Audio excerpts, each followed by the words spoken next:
Welcome back to the Win with Dice podcast, a podcast featuring members of the Win with Dice team. I'm Calvin, and I'm joined here by Ramon. Hey guys, scheduling is the ultimate BBE, big bag enemy. I don't know. Big bad evil guy. Big bad evil guy. Oh, that's what it's for. I didn't even know that. Something new today. Did you not know? I was like BBEG. I know people say that, but I don't really. I know big bad, and I was like, oh, I don't know what the rest of it means, but whatever. No, it's definitely for evil guy. Sick. Botch this intro like a champ. Let's go. Well, it'll set a tone, I guess, for this show. And we are recording a bit late this week just because things have been very hectic lately. But this is a podcast about us doing like RPG advice and tips and recaps and all sorts of things that are like from our experience running games that hopefully make it seem a little easier for someone who might not have tried it or is thinking about it to just jump on the other side of the screen and start giving it a go themselves. I've had a bit of a busy weekend. I don't think I've mentioned this on the podcast, but I had a thing. I don't know. I'm just trying to do a bunch of things this month, or this year rather. I was trying to finish one game project a month. So last night, being the end of January, was a bit of a scramble for me. Oh shit! Did you do it? It's done. It's not perfect, but it is definitely playable. I might make a thing on my own channel to go into this a bit more, but it's definitely playable, and I definitely learned a few things. So, while I don't want to call it finished, I think it's definitely like successful for a first go at this. So, Nice. Well, we'll see how the rest of the year goes. Killing it, Calvin. 2021. Calvin's just like checked off a box. That's like, it's really dope. Yeah, so far. I think so far January was all right. Not the best, but all right. It's a 3 out of 5. 3 out of 5. All right, that's actually really good. It's a pass. Exactly. Right, so you passed. But speaking about passing, let's pass right into that GM tip of the week that I'm holding myself up to. That was a great segue. Yeah, segue it is. Yeah. So yeah, our Win with Dice weekly tip is what I've been calling it in the video description, where this year we're trying to just like give out a useful tip at the top of the show. And Ramon, do you have one? Yes. So I honestly like playing all these fun RPGs is really great, but you have to balance out running your own games, playing in other people's games, life, right? Other things that aren't have anything to do with RPGs on the tabletop, and I think scheduling is like I said before, like in the botched intro, scheduling has been a kind of a nightmare to get. I think even though in 2020 and this pandemic that there's people have a lot of time on their hands, but it's still like hard. I still think it's really hard. It was hard before, and it's still hard now to find time to do everything you want to do. But a good tip is to, like, if you're feeling like the pressures of life, or just like you're trying to navigate playing multiple games at multiple tables, like just talk to all of your DMs. Like a tip is to just be like really frank with people, because it does take a lot of effort for the DM to put stuff together and run, and if like at the last minute you're like, oh, I really can't I can't make this session or bail out, just try and like get ahead of it. And like really it also goes for DMs too. It's like maybe give your players some expectations, right? Like give the honest expectations of like your commitment to it, because I on top of doing stuff for this channel and running a couple games and running in a couple games, like I'm kind of stretched thin, and I want to do more for the channel and put more content and stuff out there for you guys. But finding time to balance that and my job and like my family time and like all that kind of stuff, it's tough. So I had like a frank discussion with a couple of DMs, because I have a friend who would be able to play, I guess, like not in my spot, but like would be able to maybe join in on a couple of games. So it's not just all on like hinging on like, oh, if we all can't get together, we all can't play, right? I'd rather have, at least for me, be able to jump in and out on stories as much as I can, because like I still want to show up and like have fun and hang out with my friends, because I really just that's what I want to do. But I also don't think I have the ability to have a game like every week or something like that. Like I've never had that schedule ever in my RPG career. Like never. Like I've never played a game every week. I think maybe only in college when, you know, time was more available, but like yeah, no, that's totally understandable. Like I feel like I might hit that wall at some point this year, to be honest. So no, I totally understand that. Like and especially you did mention, like, coming from the DM side, you have to be able to be, you know, honest with your players. If there's something going on, if you had a lack of time to be prepared, if you only have like some specific stuff prepared, then you have to be able to be like honest with your players about that. Like if you're playing with people that you can't be honest about that sort of thing with, then there's probably other issues also going on with the game itself. Yeah, for sure. And, you know, a lot of times you can collaborating with your players. I mean, I pitched my whole kind of, I told one of our DMs, Tim, like what's going on. And I'm like, hey man, I don't know if I'm going to be able to jump in. I'm going to have to jump in and out of your story. And he's like, okay, cool. I don't want to write you out. Let's think of a way for you to be able to, your character to like, you know, just show up and you know, have fun with the PCs, and then like leave. Like you're just kind of like a side character in like a long running series or something like that. You show up, everyone's like, oh my god, it's you, and then blah blah blah, and then you gotta bounce out. So today's guest star. Cool. Yes, it's not like a guest star. Making a special cameo appearance in this episode. Yeah. But yeah, I think that's a great thing, especially because it can lead to, I guess, those sort of really cool cameo moments. But yeah, no, if like realistically people can't do every single thing that they want to do all the time, there just isn't an unlimited amount of time in the universe. So some things might have to fall behind, but you still want to be able to have fun with your friends. So just like don't overschedule yourself. Don't make playing a game a stressful thing. If it gets to a point where it feels like something you have to do, then you might need to take a step back. Yeah, and it's just, you're not gonna have as much fun just playing. You know, you're gonna enjoy it. Now it's, instead of it being like a time to relax or reconnect, it's like it's work. Yeah, you kind of want to. You already have enough of that. Probably, you don't want. Nobody wants to do that. It's not fun. We're here for fun. Yeah. Speaking of fun, though. Also hit us up on social medias. We were supposed to say that at the top, but you know, I think the general YouTube audience is aware that, hey, we're on social media. Links in the description. But I did some Pathfinder games. I did a couple sessions of the campaign, which I'm now referring to as the Crown of Dragons campaign. That's so good. I am jealous. It sounds so good. Ramon, damn it, I stole the name from the video game Dragon's Crown. So. Crown of Dragons. It's okay. They stole that from like the probably like a light novel called Crown of Dragons, and it just kind of keeps flipping back and forth. It keeps going back and forth. Someone's gonna take it from me and call it Dragon's Crown now. Yeah. Yeah. I guess like since the last time I talked about it, I've run 2 different sessions. I did mention bits and pieces of it. I think last week. Just because I was just so jazzed and excited about how the session had gone. So yeah, I guess I'll recap those and probably insert any like useful things I may have picked up. Just so that this isn't me just talking about how great it is to play RPGs and run RPGs, but some actual useful information.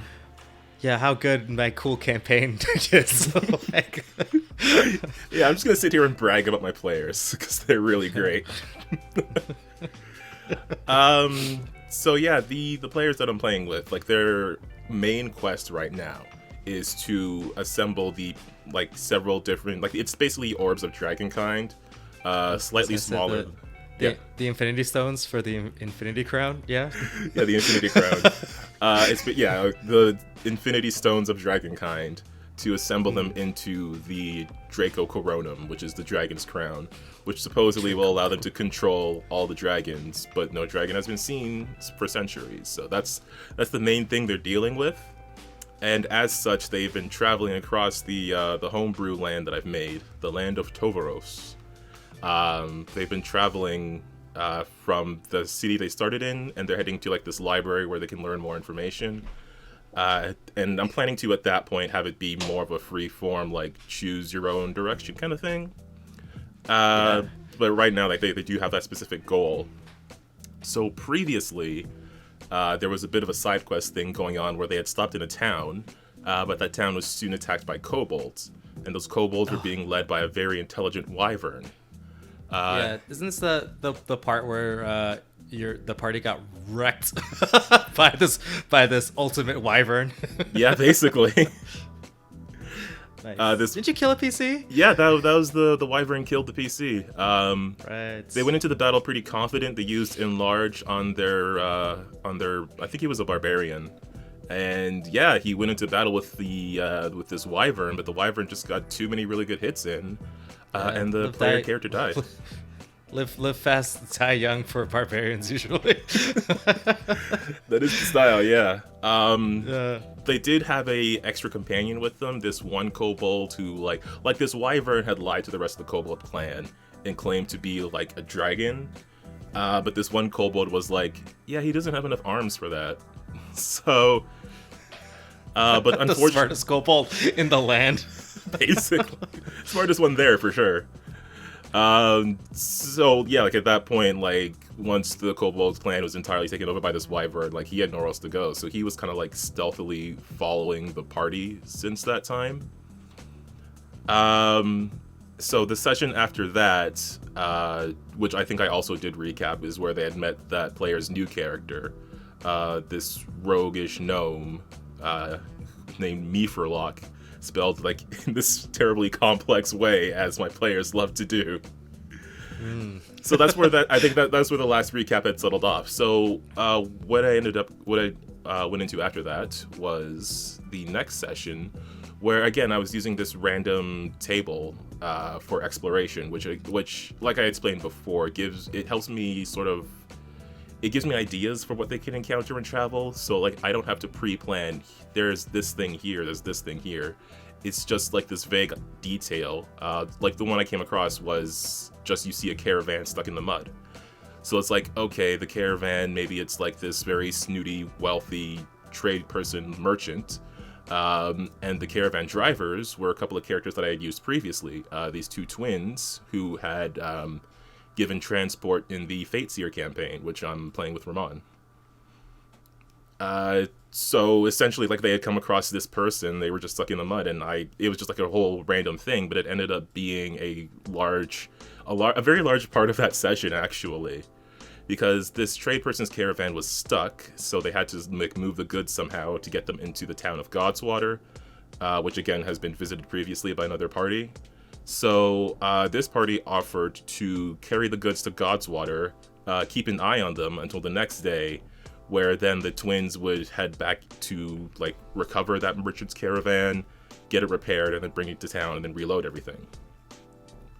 So what they ended up doing was like they volunteered to store all the goods in the rooms that they had taken at the inn. I think it was the same inn that you guys also stayed at while you were there. And again, like when they arrived in this town, okay, I have to explain this part first though, is that I'm having the kobolds like attack random towns in that area. Just because like that's a thing that's going on now, because I guess this wyvern is a lot stronger than I first imagined him to be. Well, I mean, he kicked a bunch of adventurers' ass, so yeah, he's like, I'm gonna get more shit now. Send my kobolds out. I'm the greatest, right? Like basically, yeah.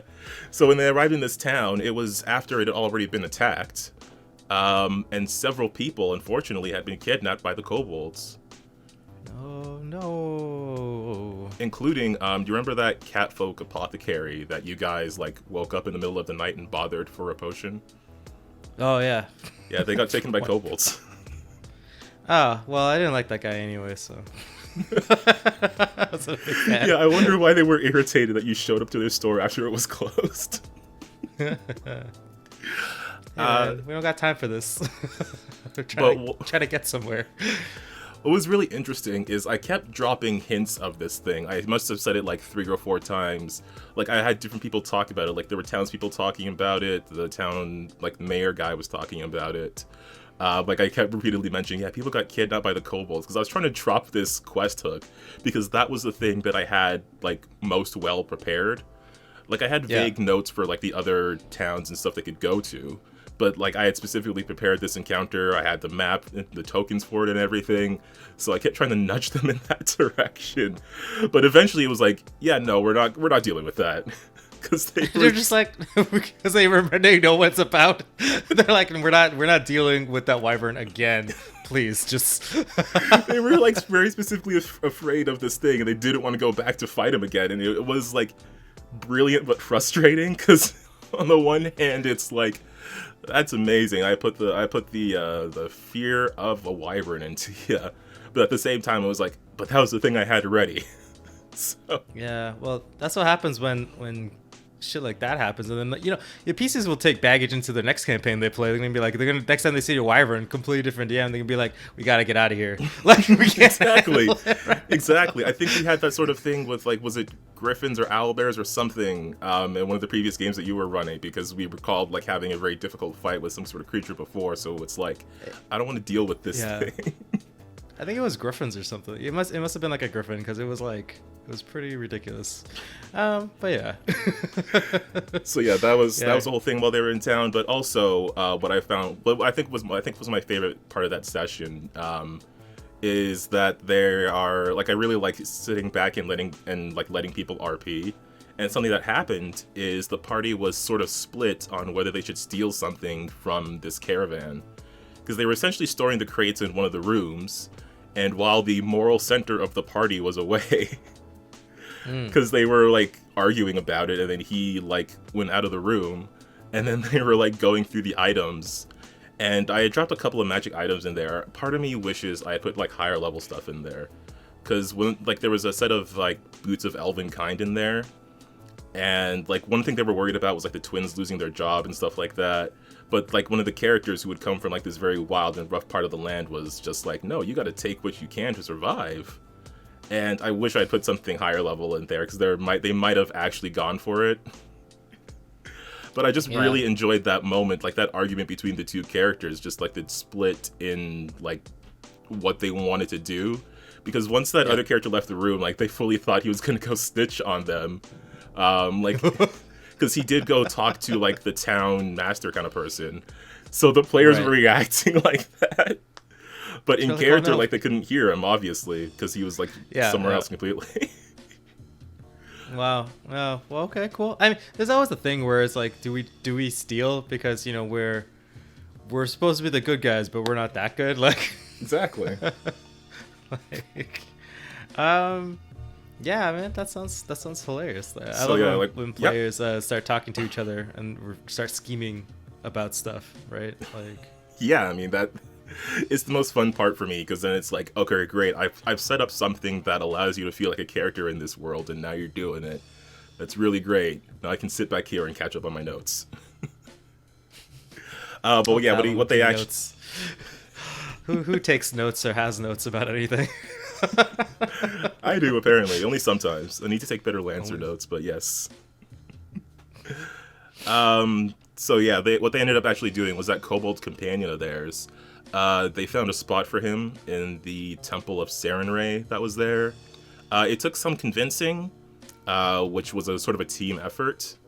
But the person who runs the temple, like I said, well, I guess I could use some hands, and that kobold is smart enough to know how to write, so... That's a real smart kobold. I mean, he figured out that, you know, that there wasn't enough hands. Exactly. So I really want to do some unique stuff with that guy. They also, one of the players, the new player character, tried to convince the kobold that he should become an actor to sort of, like, spread his wings a bit, just because the kobold was very expressive. Oh, okay. More like paladin. I think paladin is the way to go. Probably. I'm trying to like maybe some sort of paladin bard kind of thing, I think. But like in game, it's only been a few days, but I am, like, statting out the character already. Soon, Calvin, soon. Yeah, I'm trying to figure out how much time it'll take that I can justify it. Well, I mean, at this rate, that wyvern's gonna take out the whole region. Look. Yeah, that's gonna be a problem. They are like out of that area now. He's gonna be so powerful, and they're gonna have to come back for some reason because obviously road trips, and it's gonna be like the new Wyvern Lord, the Dragon King or whatever, and it's just like this fucking Wyvern again. You're just like, God damn it. Yeah, no, that's definitely gonna be a thing. Like if they ever come back here, I'll probably put that on like the table or something. I think I should start doing more region-specific stuff on those tables, and like one of the things, I guess, if you get like a low number on your navigation check or something, you might run into that wyvern or his followers. Because his criminal network has gotten grown. He's a level 100 mob boss now. This is how mafia works. Yeah. So yeah, they also like again, another thing that I like about them being invested in this world is they bought a bunch of winter cloaks. Because I had mentioned to them like the in-game like calendar, I had mentioned to them that winter was starting in about a week. So they went to get a bunch of winter cloaks, and I guess I could have just let them have winter cloaks, but then I was of course like, well, I don't know how many cloaks this store is gonna have. Someone roll a d6. Oh my God, Calvin. Just give him the cloaks, damn it. No. I need the verisimilitude. God damn it. So, unfortunately, for this party of 4, they rolled a 3 for the number of cloaks available. And I described them as being like these half black, half white cloaks with like a symbol of Nethys on them. So they bought all the cloaks, and they specifically left out the party's moral center, this wizard. The very smart one who has all the knowledges. Like, because they were like, I guess like as players and in character, they were all like annoyed with him for not going along with their plan for stealing stuff. Way to be a Randall. So what a Randall. Exactly. I don't know. It was just some really funny stuff in that whole session. But like, so like from there they moved on to the next town, this town of Carsonhold, which dates back to like 2018 for me, and that was back when I was like more directly like borrowing things from pre-made adventures. So I don't remember how much of it is like pre-written and how much of it was my own stuff. Right. But what I got to do while they were there is I got to explore the town history a bit more. Because I know I had made up some stuff for it, and some stuff was from another thing, but I had just like changed up some details and to make them a bit more interesting to me personally.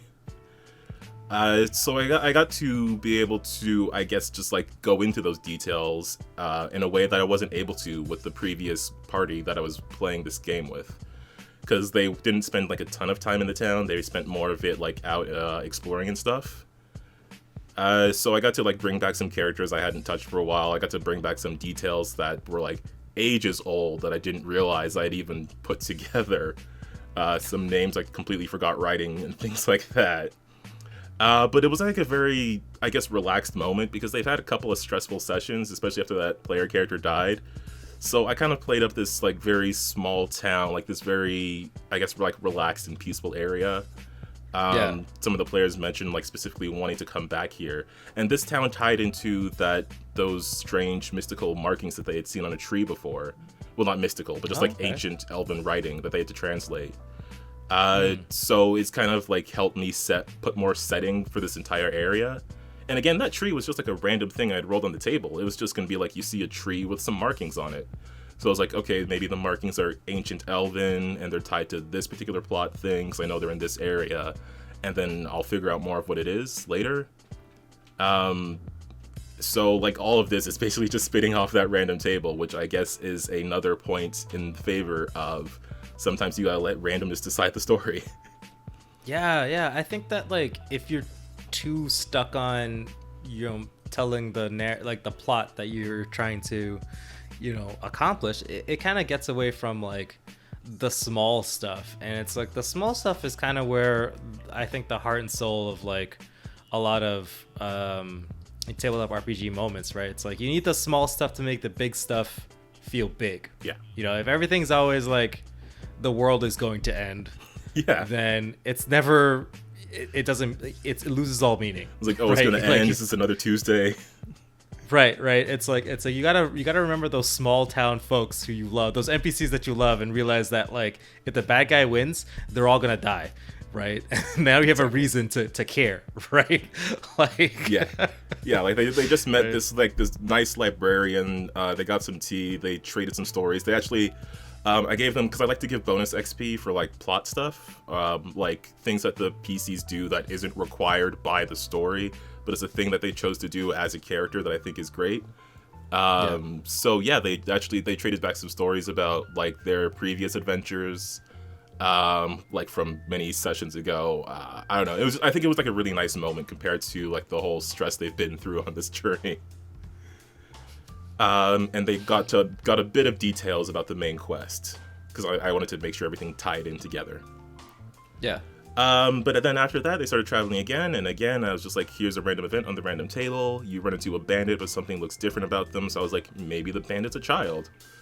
And then it allows me to like create this whole new plot thread, because they were like instantly on that. Like I was bothering them to like deal with these kidnapped people for like the whole session. They were like, nope, we are moving on. We're not fighting that guy. But the instant they saw a child, that was like, because the child said that they were being sent out to like steal from people on the path by someone they refer to as the master of the house, and that they were at this orphanage. And the instant they saw a child in danger, they were like, okay, this is our thing now. This is the main thing we're dealing with right now.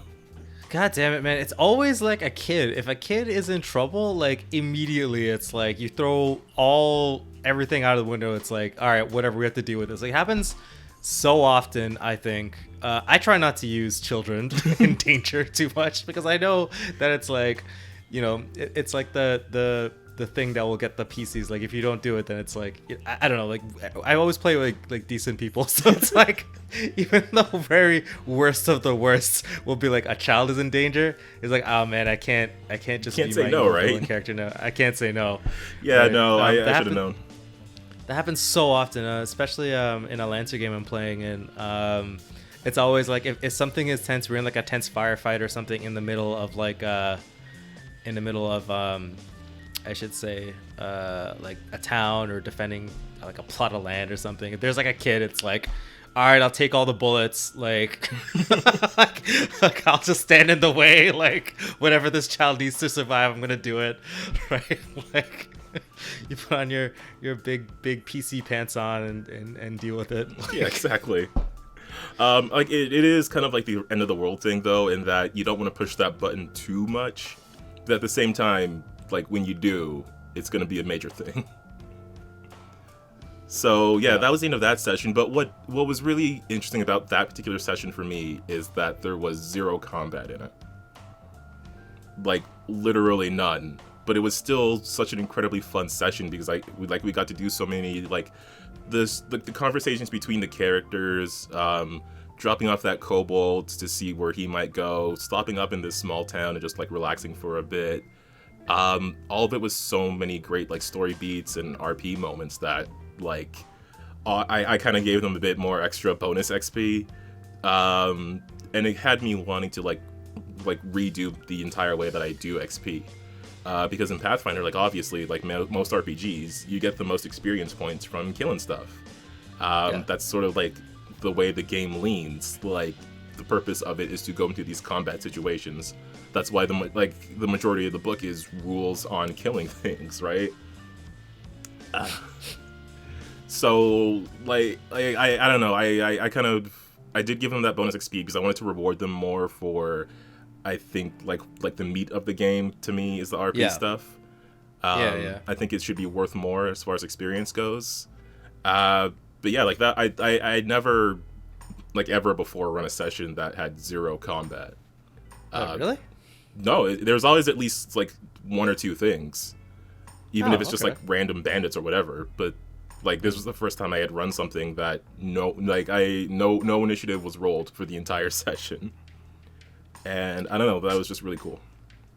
Nice. Well, I mean, those ones, especially coming off of something so hot like a crazy battle where a PC died, getting back to those low moments, those chill moments is always like preferable. And then you settle there for a little bit, and then the tension kind of ramps up, and then you're like back to being those crazy heroes, like jumping off of rooftops, fighting kobolds and giants or whatever you're doing, and like those super high intense moments get really fun, and then you want to go back to being like, okay, I want to go to the bakery now. Exactly.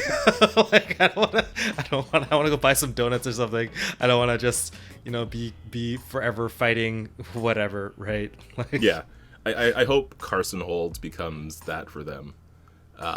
Because they did mention wanting to go back to it. I did write out like a whole backstory of the town, which is named after this adventurer, this Leonos Carson, who was like this total badass in the area, and then he died, and there was a tragic love story involved with him and betrayal and things like that. Oh, does he have like a cool signature weapon? Maybe. If they went into his tower and found where his body was at rest, they would have found it. But oh, okay, cool. Well, I mean, that's like a cool plot point that you can exploit later. Both like at their heartstrings. Apparently, if they really like this place. I mean, that the problem is like now they really like it, and now it's like it could possibly be threatened by something. That's like my first instinct was like, yes, now we have them. Right? I mean, it's already like I did give them some extra XP because they had warned like the townspeople that there were kobolds attacking places nearby, because Godswater is like a day or two away from this town. Yeah, and that wyvern thing could just get worse, right? I mean, that's always the case. If the players don't deal with it, it's just gonna get worse, and that's kind of the rule of let's say, I mean, they themselves don't have to deal with it, but let's say like down the line, a good thing if they don't actually want to do it, if they can convince somebody else to go do it, I think that's perfectly legitimate. Like maybe in some connections they're able to maybe meet another adventuring party or some mercenaries or something, or like an order of knights or some shit like that, right? Like some organization that isn't them but is good enough to deal with the problem, and then maybe be like, okay, we'll go kill this wyvern thing or deal with this if you do this for me, right? And or like in exchange of like the main plot stuff, like you are able to have access to some other NPC group who's going to be able to assist you on stuff that you don't really want to deal with. yeah like you were definitely doing that in our Pathfinder's Minion game, where we have like followers and stuff like that. So I mean, there are like paladins of the realm, that kind of thing, like those kind of like knights of old sort of deal. So if they get some of those guys, or just find a mercenary group, they are in a town that's like on the coast, so there are a bunch of like people looking for a workaround, especially sketchy people, so that might be a thing. But yeah, that session went great, and then I had another session after that. This was the return of the stressful parts. This was the return of player characters being in mortal danger, because there's a pretty rough fight coming ahead. Ooh, fun for them. So they arrived in this coastal town because they're looking for a boat, because the place where the library is like off the mainland. This is where I wanted to introduce them to one of my player characters who I use as an NPC occasionally, Captain Helen Highwater. Captain Helen Highwater. She's in the city, but they haven't run into her yet. Like, one player like mentioned wanting to go to a certain place, and like that was where I had her. I was like, yeah. But then they were like, they wanted to deal with this thing with the kids, and I was like, I should have known. Yeah. Kids involved, priority. gotta deal with it. Priority number one.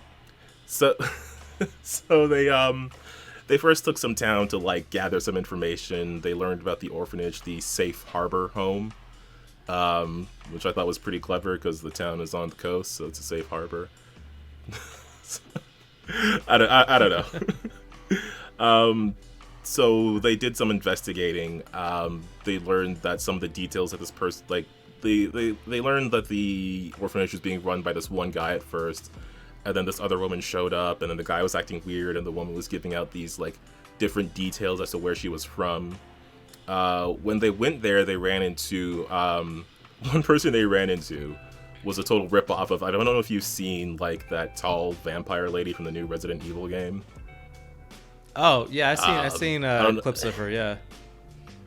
Yeah, I just thought like that's a very interesting character design. Yoink. Obviously, super evil hot lady. Like, Exactly. With this really big hat. So essentially what was going on was that there were a couple of hags, like that woman and her sister, who was now like replaced the guy who originally ran the orphanage. She had replaced him with this like shape-shifted aberration, this gibbering mouther, like this creature that had like a bunch of like, it was like a pile of flesh with like eyes and teeth and tentacles. yes, that kill it with fire moment when you're just like, nope. Don't want to deal with that. Get the fire quick. But like before they got to that, like they had a bit of like learning about things. One player was invisible, so I think they were like scouting around the orphanage, and I was giving them some clues and stuff as to what may be going on. When they tried to pickpocket the guy who was the shape-shifted creature, I said that like when they reached into this pocket, like they couldn't find anything. But when they took their hand out, it was like covered with like this sticky saliva substance. Ew, no. It's kind of fun. So then they had to like go figure out what that was. They had like the smart guy in their party, but they also stopped by like this is a thing that I really liked, is they specifically were looking for a Pharasman temple. And I had a couple of like religious locations specifically for like gods that had to do with like water and sailing and crap, because it's like this is a coastal town. But then when they said Pharasman temple, it's like I didn't have one of those, but there should be one, and now there is one. Yeah, it should. I feel like every town should have like a Pharasman temple. That's how integral Pharasma is into your setting, right? Yeah, because like basically every sort of cemetery or anything like that is gonna have at least some basic thing to Pharasma there.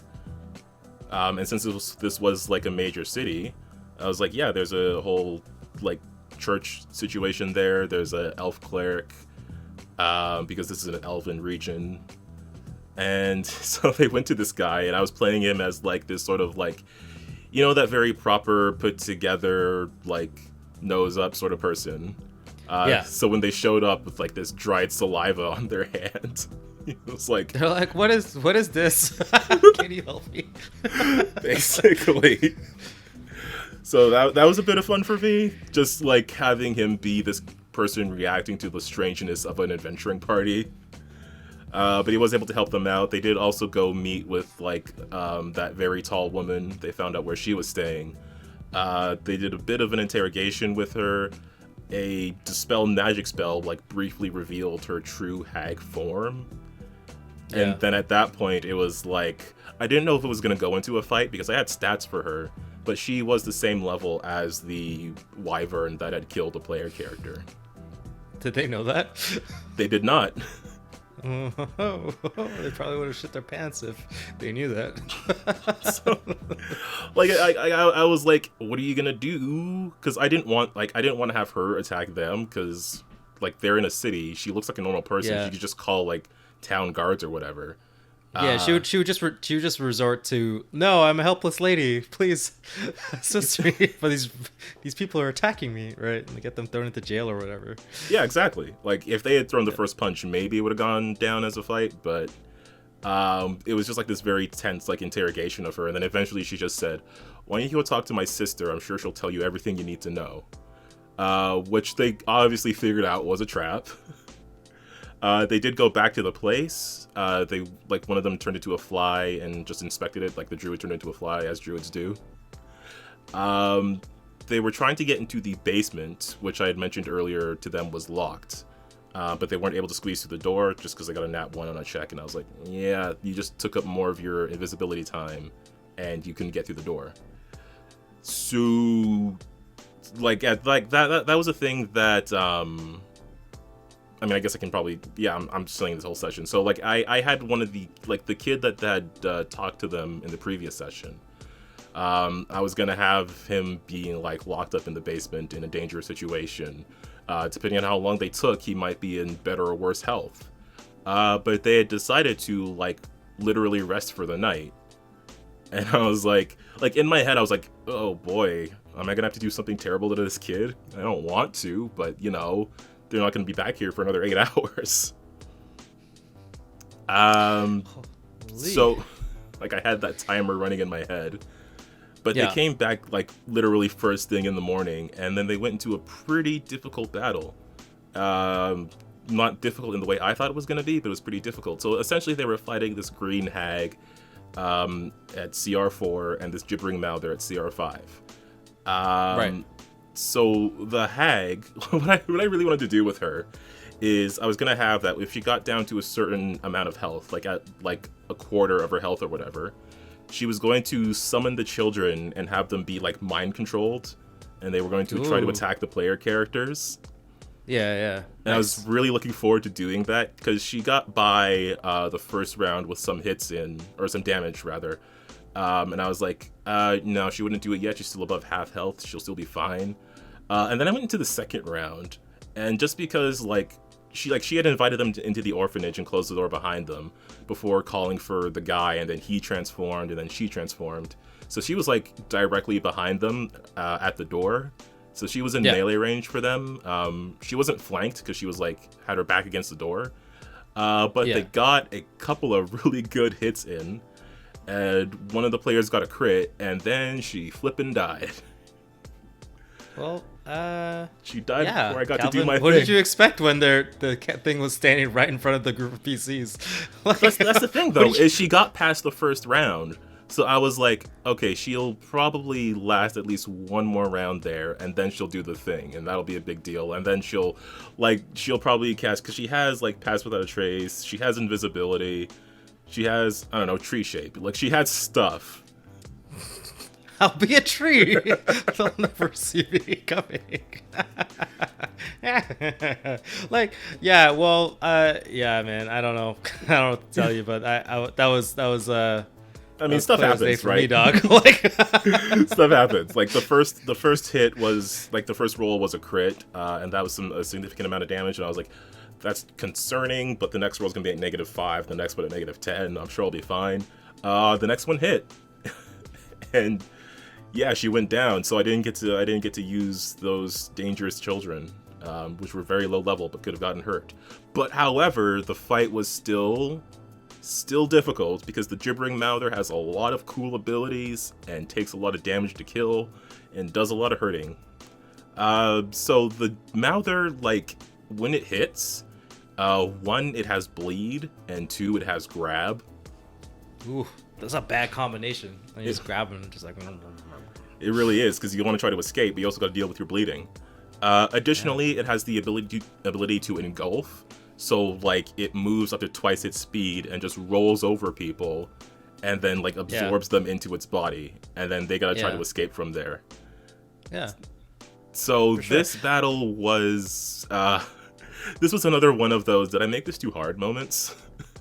Oh, no, because a couple crits later, it's like, pretty chill. Like... I don't know. There was no chill moment in this. Like, what happened is the party of 4 went down to 1 rogue and 1 companion standing. Oh, really? Yeah, everyone else was unconscious. Like, they all managed their save throws for dying. Including that one player who I know wants to make a new character, but I'm not gonna let him kill his character. Just let his character walk away then. Like, because his character was formerly a student at the school. So when I talked to him, I was thinking we were thinking like maybe he'd end up like just staying at the school and maybe working there for a bit or something like that. And I think that's more interesting than him just dying in the street. Like, I'm not gonna stop him. I'm just not gonna purposely kill him for that specific purpose. That's funny. All right, maybe you should just let him make a new character. Let this character just ride off in the sunset, dog, and just be like, all right, I'm gonna go be a teacher now. Forget this adventure. Well, that's the thing. Like that's literally where they're going. They're going to the school. Oh, so he just has to get there. Yeah. Oh. So that was our ongoing joke with him, because he got a crit to go down. So he was at dying too, which in Pathfinder, like there's different. He was steps like, finally.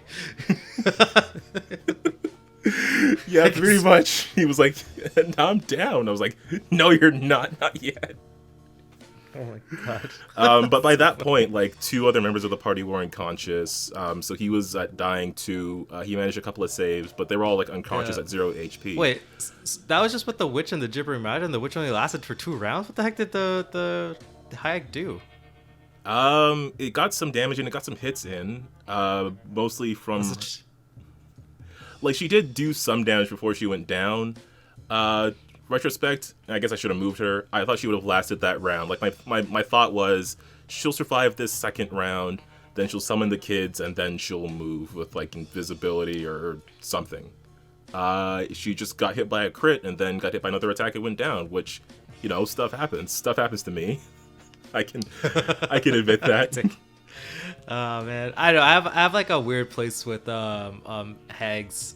Well, hags in my world are just witches. Like all witches are just hags. Like just they're the same thing. But they're not typically like ugly hags. They're just like magical fae chicks specifically who are like bad. Right. like all of them are inevitably neutral to bad. Mostly on the bad spectrum, right? So I always have a soft spot to be like, oh yes, I want this fight to last forever. Like summon the pots and the pots start eating you. You know, and then, you know, one of the cauldrons grabs the players and they're like in the cauldron, and then the like ingredients start flying into it and bad stuff happens to them. Like, you know, cool shit like that. I'm always like, I always love witches and crazy shit like that, because that's when you could just like take the you know, the reins off and just like start making up shit, because everyone's gonna be like, yeah, that makes sense, she's a witch. Like yeah, pretty much. Like they're basic. Yeah, I mean, like they're basically witches. I mean, they hate like niceness and innocence, so they might as well be witches. But yeah, like that thing just really was putting the hurt on the party again, because of that combo of bleed and grab. People were trying to stand. There was a moment, because the gibbering mouther also has a confusion ability, so that went off. Oof, that's tough. Yeah. All but one person failed, so they were all like randomly attacking people. What I had them do was I had them roll a die for like the number of people around them. Like if it was 3 people, they roll a d3, 4 people roll a d4, and the number corresponds with who they go for, like who they try to hit with that attack. So one person, that wizard, managed to get all of them to hit the boss creature, but he was a wizard and all he had was a stick, so he didn't really do any damage. The one person who did do damage was the rogue, who did some damage against their sorcerer. So it was a pretty rough fight. What ended up happening, though, was that the companion character, who I was thinking, like, they know that this creature is an enemy, and even though they're not being given direct commands, they have enough sense to know, like, this thing is here to kill them and their master and their friends. Yeah. So it's like, so you can just, like, use his stats for a turn. What happened is, at that point, when the player was feeling frustrated, her companion got 2 crits in a row. Nice. Which was honestly pretty damn incredible. I bet there was a big uproar. Everyone was like, yeah! Yeah, you know it. Yeah. And again, that great moment of, like, now you can describe your final blow. One of my favorite things to say. Just, like, sitting back and letting the person, like, get out their frustration of this battle onto the creature.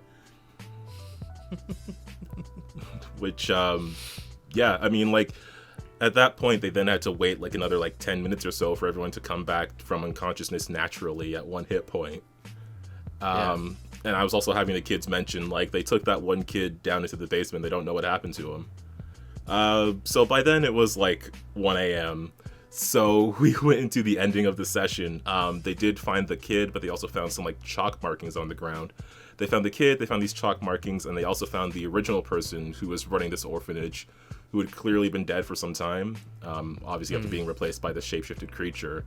The ritual is, like, again, it's another side quest, like the wyverns. Like, you can deal with this if you want, but there's other stuff going on. You know, I think you're never ever gonna get to where you need to go, because you have so much cool shit in between there. like that. I think that's the problem, man. Because like I think they're never gonna complete the quests, because there's like all this cool crazy shit happening in front of them. I'm trying to bring it down, but I don't know. I saw that character design for Resident Evil, and I was like, I have to steal this. She's gonna be some sort of hag witch thing. Yeah, it's and then I made a whole bunch more stuff. Yeah, man, it's like if there's so much side quests and cool stuff to do, they're never ever gonna get to where you need to go. Oh man, they need all the XP they can get. Yeah, I guess so. That's funny. I don't know. It's cool, man. Like, I think your game's pretty awesome. They did also have a bit of a discussion about like taking over the orphanage. The idea of free lodging until they find a ship came up. I don't know what they're gonna do with that orphanage. I have no idea because like there's no one there to run it now. So that's the plan for next session. Well, you could just. Yep. Well, that's what NPCs are for. Yeah, no, I know. NPCs to help them out. If they find someone, and then I did also give them. They did mention like, because I was just gonna give them like gold and stuff, but they did mention that they don't normally find a whole ton of magic items when they're playing, and I was like, yeah, that's kind of true. Actually, for every game I run, I don't think I give away enough magic items, which is like the exact opposite of what you do. No, I'm just like, what do you want? Okay, here it is. Cool. Hopefully it works out for you, because I'm gonna start killing you with dragons now. So I'm gonna make things harder now. So yeah, I gave them a couple of things because I was like, yeah, that is something I want to work on for the future. I want to make combats more rewarding. So maybe there's gonna be more items and stuff. It might be low level things, but it'll.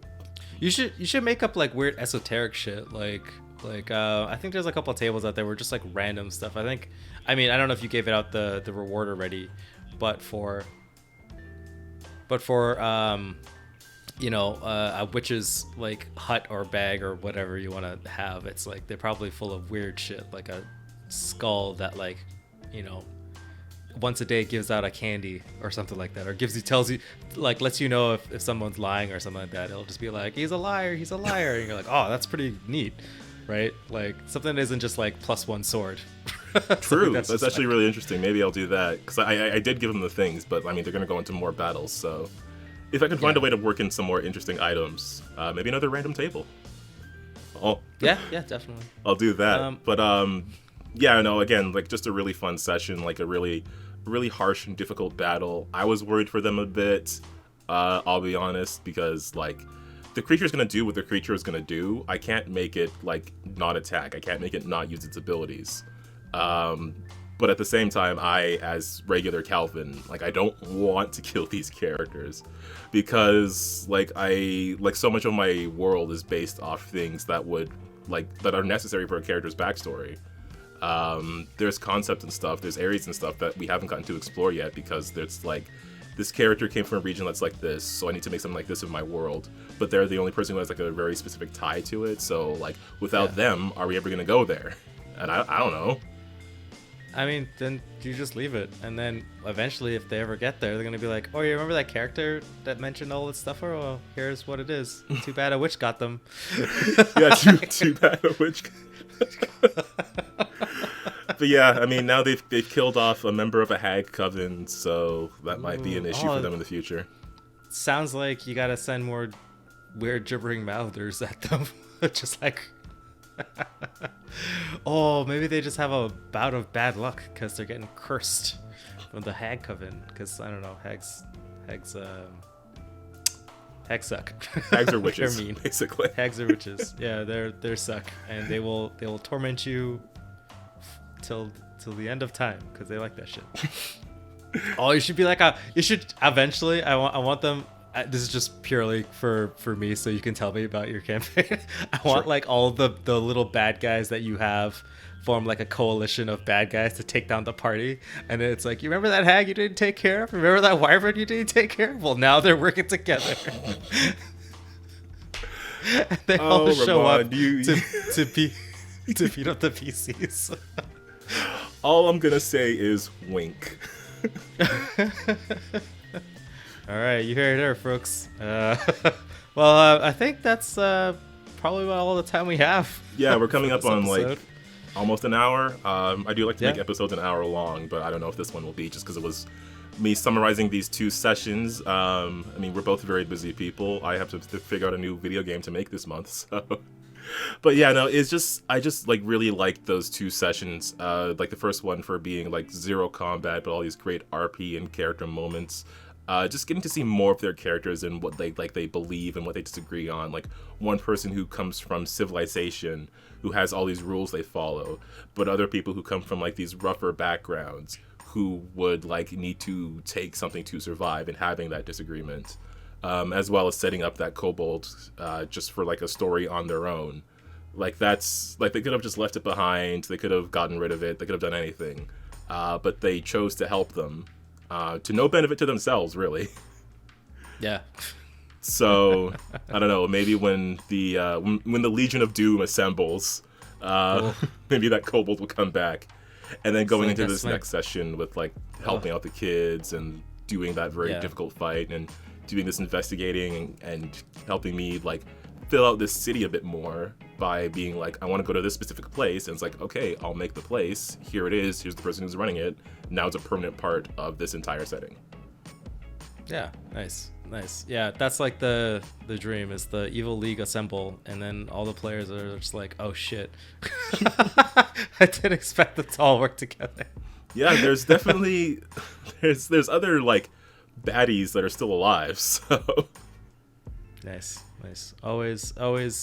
That's just another tip, folks. Just make your bad guys run away, and then they'll join forces with the other ones. Yeah, maybe. Nice. Yeah, I mean, like there's villains who are out there, so you know they'll have their own adventure. They will be the next party that meets at a tavern. Except it's an evil tavern. It's an evil tavern. Yeah, it's always like the Justice League when they cut to the League of Doom or whatever. Meanwhile, they all like sitting around the conference table, just talking. Sitting around there, sitting at the table. There's one big chair for the Wyvern. Yeah, they're just like chatting. They're just like, "Oh, what are we gonna do about these PCs?" Man, those heroes have stopped us again. Yeah. It's so good. Yeah, no, I don't want to say too much, but there are like villains that are still alive, who might have some common purposes. Who knows? I sure don't. Who knows? I'm excited to hear about it, man. Cool. I hope our viewers are excited to hear about it as well. Yeah. I don't know. What did I learn? Geez, I learned a lot. No, I definitely learned to sit back sometimes, because sometimes I do feel like I want to mention something when people are talking, but like I gotta just zip my lips and let them spin their wheels, it'll be more interesting for them to do that. For sure. Also, I don't know, the calendar was cool. This is another thing, I know we're coming on an hour, but I really like how invested they were with like, it's almost winter, so we should all buy winter cloaks. Well, it's so funny because I think I introduced like a very limited calendar where it's just like, I don't know, a couple of months pass and now it's winter kind of deal. Yeah. But instead of like making everybody worry about buying coats and stuff like that, I just describe everyone as having their regular armor, but like maybe like a scarf. Like everyone's just wearing comfy scarves. I was like, that's my justification of like, you're wearing your winter battle armor or whatever, right? Like you're, because you guys are part of a guild, it's like the guild will probably just have guild cloaks, right? So it's like, you know, it's just like you're wearing your guild cloaks or whatever, right? With your nice comfy scarf, and you guys are all bundled up in your...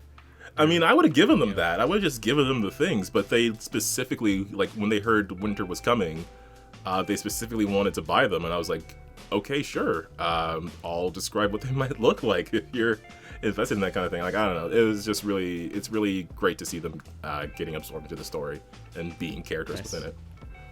Nice. Yeah. Cool. But now I got a magic school staff to fill out. They still gotta get a boat. So this whole side quest that I wrote about getting the boat, that's gonna come into play next session. Maybe they'll meet Helen, maybe they won't. She's not gonna stay in the same place all day, so I don't know. They might meet her anywhere in the city. If they get to go on the Mermaid Dagger, the fastest ship of the seas. Yeah, hopefully I get to talk about it next time, because I do have some boat stuff planned, but I want to go into more details about it when it actually happens.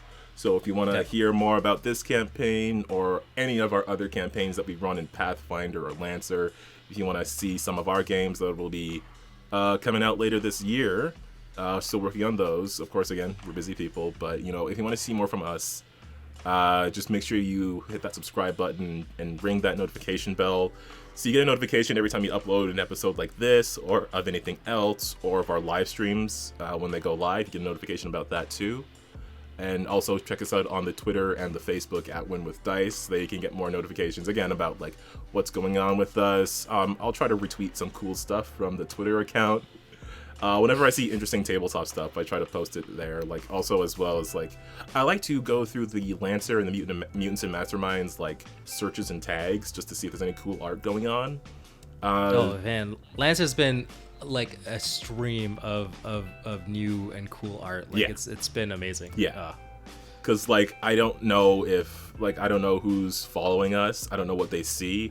But if I could go there and retweet like an artist or something that someone following our account hasn't seen, and then they can follow that artist and check out more of their work, that's a good thing for me. So again, like, be sure to follow us to see anything that goes out there. Check out our website, winwithdice.ca. It's a really neat website.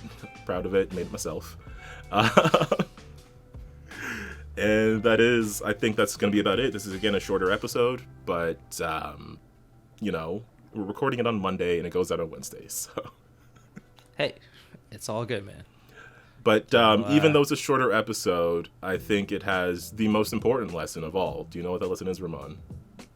I think I know what it is, but I think you got to say it. That lesson is to keep on winning with dice.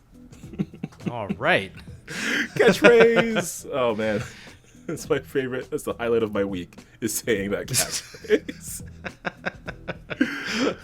Oh, man. All right, everybody. We'll see y'all next week. Have fun out there. Stay safe. Bye.